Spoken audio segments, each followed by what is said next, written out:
12મી રકમ સાબિત કરો ઉગમ બિંદુમાંથી પસાર થતી અને y બરાબર mx પ્લસ c સાથે થીટા માપનો ખૂણો બનાવતી રેખાનું સમીકરણ y અપોન x બરાબર m plus minus tan theta અને 1/1 માઇનસ ઓર પ્લસ m tan થીટા છે। ધારો કે આપણે અહીંયા ધારી લઈએ કે જે રેખા આ સમીકરણ આ સાબિત કરવાનું છે એ L1 છે। એટલે ધારો કે માંગેલી રેખા L1 છે જે સાબિત કરવાની છે અને આપણે માંગેલી રેખા કહીએ જે L1 છે અને તેનો ધાર આપણે M1 ધારી લઈશું અને તેનો ધાર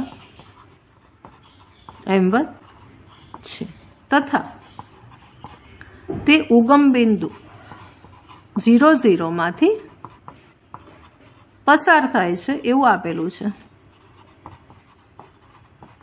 માટે L1 નું ઢાળ બિંદુ સ્વરૂપ આપણે જો લખીએ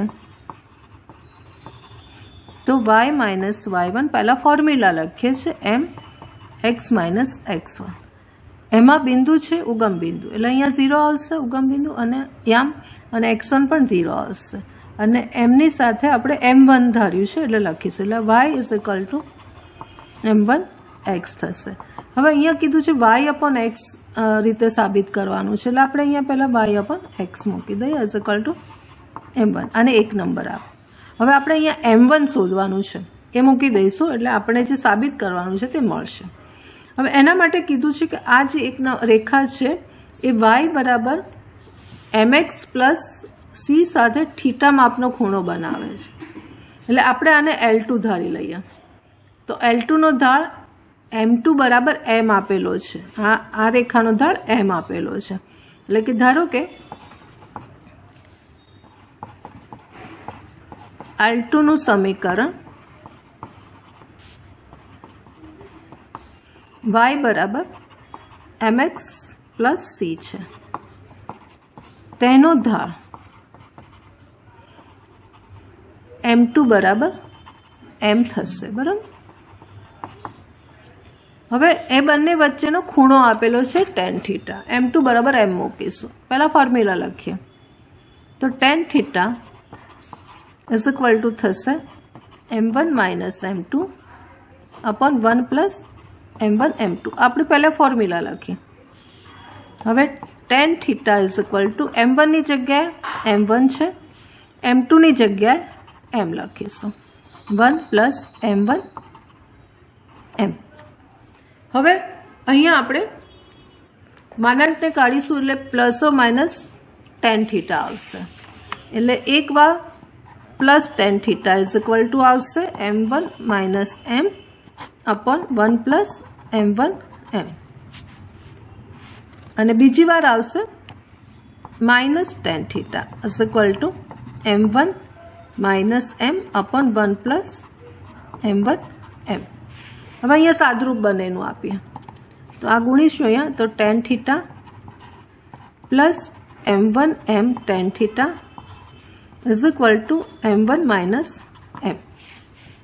આપણે m1 શોધવાનો છે એક નંબરમાં મૂકવા માટે એટલે આ m1 પદ ભેગા કરીશું અને m1 ને કોમન કાઢું છું તો m1 બરાબર અહીંયા પ્લસ આવશે m tan થીટા આમ આ બાજુ આવશે એટલે માઇનસ 1 આવશે is equal two minus m અને આ આવશે એટલે માઇનસ tan થીટા આવશે માટે m1 બરાબર આ માઇનસને બહાર કાઢી લઈએ તો m પ્લસ tan થીટા અને નીચે છે આપણી પાસે આ ગુણાકારમાં છે એ ભાગાકારમાં આવશે એટલે m tan થીટા માઇનસ 1 માટે m1 ની કિંમત આવશે આ માઇનસને અહીંયા નીચે લઈ લઈએ છીએ એટલે 1 માઇનસ થઈ જશે એટલે m પ્લસ tan થીટા અને અહીંયા થઈ જશે આ માઇનસને નીચે લઈશું એટલે 1 માઇનસ m tan થીટા થશે એટલે અહીંયા ગાડી એક m ની કિંમત મળે।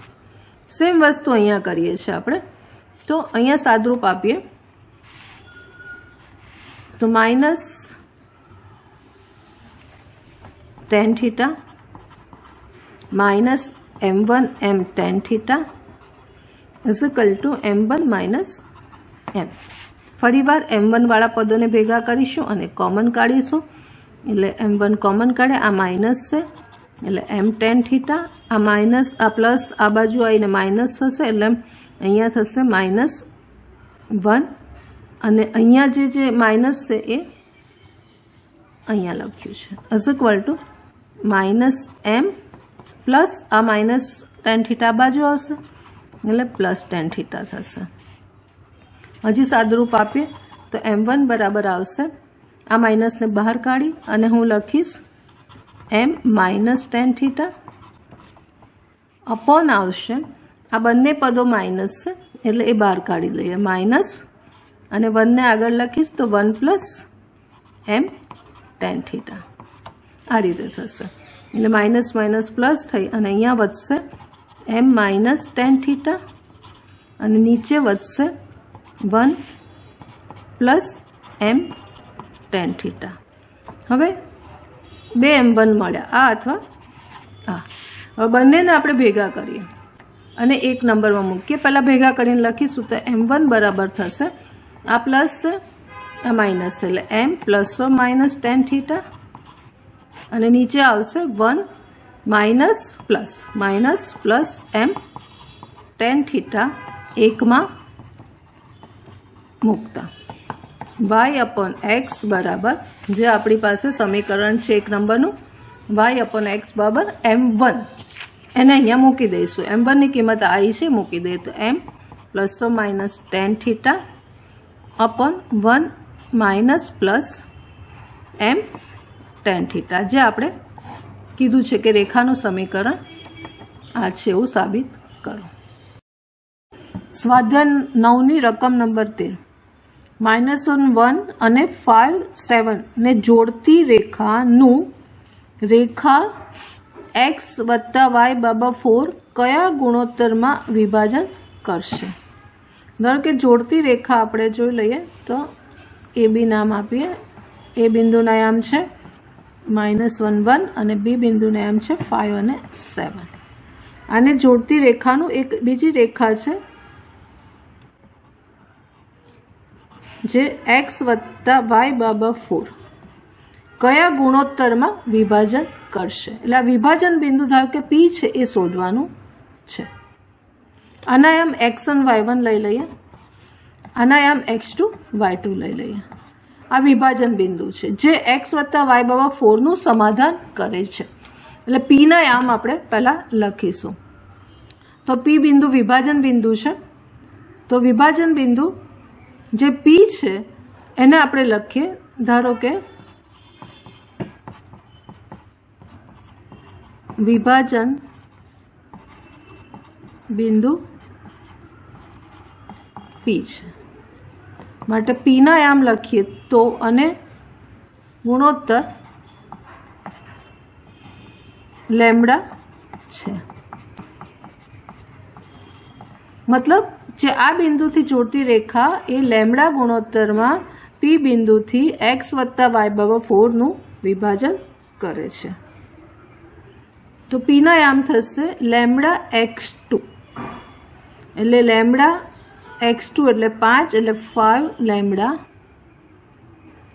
Plus lambda x2 plus x1 અને x1 છે માઇનસ એટલે અહીંયા આવશે -1 अपॉन લેમડા प्लस 1 પછી લેમડા y2 એટલે 7 લેમડા અને પ્લસ y1 એટલે +1 अपॉन લેમડા प्लस 1।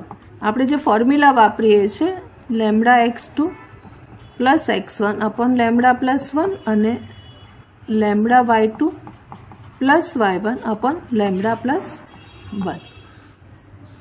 હવે આ બિંદુ છે P બિંદુ બિલોંગ્સ ટુ રેખા x વત્તા y બરાબર 4 છે તો એનું સમાધાન કરશે એટલે x ની જગ્યાએ અહીંયા મૂકશું। આપણે લેમડા શોધવાનું છે કે કયો ગુણોત્તર એટલે x ની જગ્યાએ આ મૂકીશું યા અને y ની જગ્યાએ આ યા મૂકીશું અને સાદુરૂપ આપીશું માટે 5 lambda -1 upon lambda plus 1 plus 7 lambda +1 upon lambda +1 is equal to 4. લસા લઈશું અને ઉપર રહેશે 5 lambda -1 plus 7 lambda +1 is equal to 4 lambda +4. 1 ઉડી જશે. 7 ને 5 12 lambda is equal to 4 lambda +4. માટે 4 ને આ બાજુ લઈ લઈએ એટલે 8 લેમ્બડા બરાબર 4. માટે લેમ્બડા બરાબર 1/2. માટે એનો ગુણોત્તર આવશે 1/2 ગુણોત્તરમાં એ વિભાજન કરશે.